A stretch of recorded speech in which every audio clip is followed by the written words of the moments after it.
Cara mendapatkan produk winning untuk di Facebook Ads. Nah, video kali ini saya akan membahas tentang produk winning ya.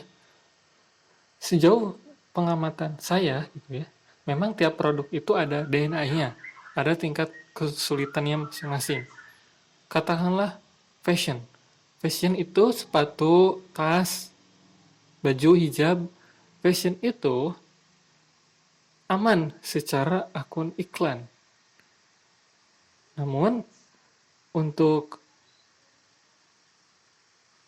stoknya itu tidak mudah karena ukuran badan tiap orang itu berbeda-beda pertama. Yang kedua,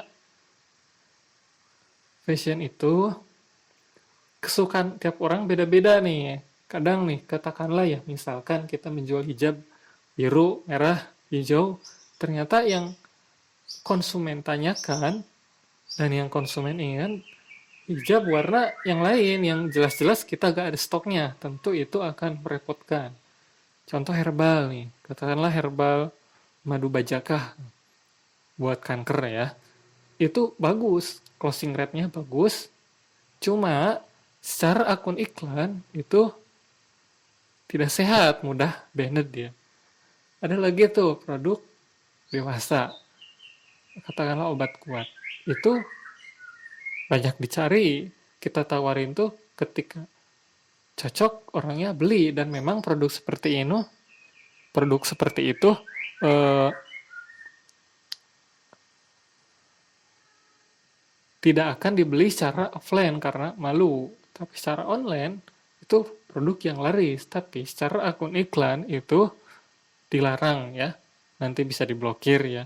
Sehingga kalau main produk dewasa akan terus-terusan resikonya bikin akun iklan baru walaupun bisa diperpanjang umurnya ya menggunakan cloaking.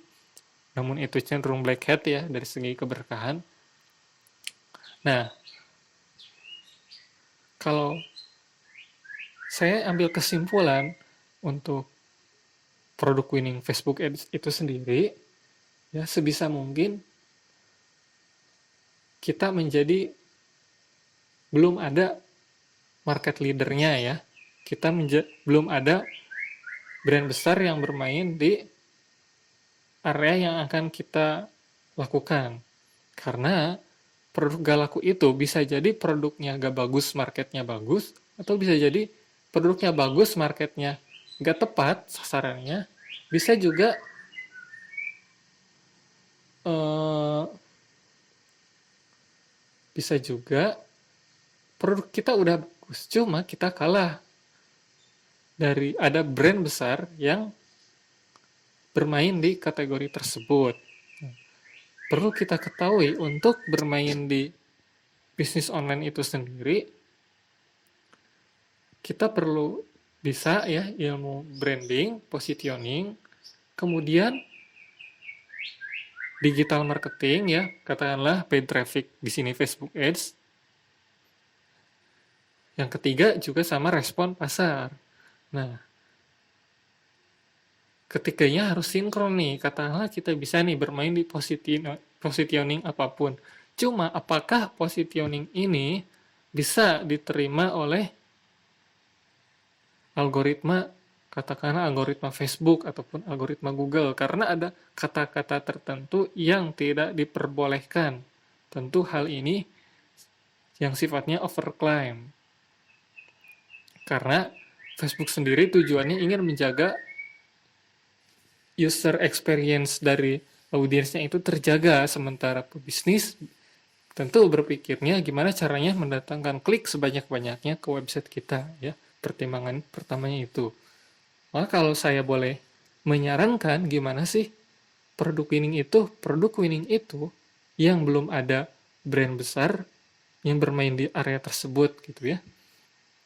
Katakanlah gitu ya sekarang ini di area kecantikan ada Sari Ayu yang bisa mengatasi jerawat dan harganya itu Rp15.000 dan tersedia di seluruh Alfamart sama Indomart. Udah murah, brand besar, terus tersebar di seluruh Indomart, Alfamart, dan tentu kita kalah dengan brand kecil, pemain baru, apalagi kita gak punya infrastrukturnya ya, pabriknya seperti Sari Ayu, walaupun memang ada brand lokal yang menantang bermain di area tersebut, silahkan. Cuma dari sisi resikonya seperti itu, dan saya menyarankan yang bermain di produk yang kategorinya belum ada brand besar. Itu ya poin pertama. Poin kedua, untuk yang harus kita perhatikan apakah produk kita ini perlu BPOM. Nah, kenapa sih BPOM cukup katakanlah ya menghambat dalam bisnis online ini menurut saya, walaupun banyak yang penjualan gila-gilaan dari produk entah itu herbal atau kecantikan yang menggunakan BPOM. Nah, kenapa sih BPOM cukup hambat? Karena waktu izinnya perlu waktu. Yang kedua diawasin nih, entah segi komposisinya, marketingnya. Yang ketiga, kita gak bebas melakukan marketing campaign-nya. Kita gak bebas menggunakan angle-angle atau sudut pandang tersebut untuk mendapatkan market. Kenapa? Karena produk BPOM ini sendiri diawasi oleh YLKI juga, Yayasan Perlindungan Konsumen Indonesia. Jadi marketing campaign-nya pun dari segi kemasan, bahasa iklan, itu harus kita daftarkan ke BPOM.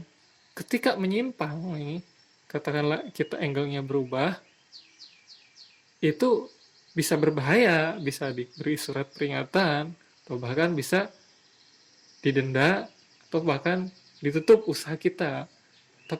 Misalkan pertanyaan, ada tuh yang jual herbal aman-aman aja, dia bebas tuh ngiklan di Facebook, angle-nya katakanlah gak mudah banner, katakanlah pakai clocking, atau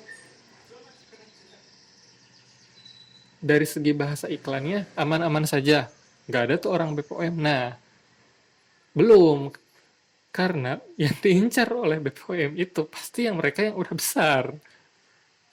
Kan pertimbangannya buat sidak ke tempatnya, buat menggerakkan satgasnya, orang-orangnya, dari entah itu pemerintah ataupun aparat, itu perlu biaya. Makanya nggak bisa mendatangi orang kecil, nggak sesuai sama biayanya.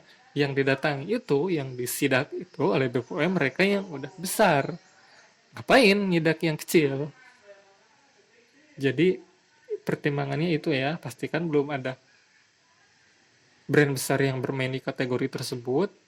Kedua, pasti hindari BPOM, produk yang BPOM ini, kalau ini tujuannya buat selling ya, buat uang cepat lah bermain di Facebook Ads. Supaya kita bisa leluasa, sama kalau hubungannya sama BPOM itu dari segi konsumennya juga pasti akan banyak pertanyaan-pertanyaannya. Produk ini aman nggak buat ibu hamil, ibu menyusui? Makanya kita hindari produk yang seperti itu, yang ada unsur BPOM-nya, atau yang katakanlah yang masuk ke dalam tubuh ya, seperti yang berhubungan dengan tubuh manusia seperti kosmetik sama herbal gitu. Itu ya, demikian tutorial dari saya, semoga bermanfaat. Terima kasih.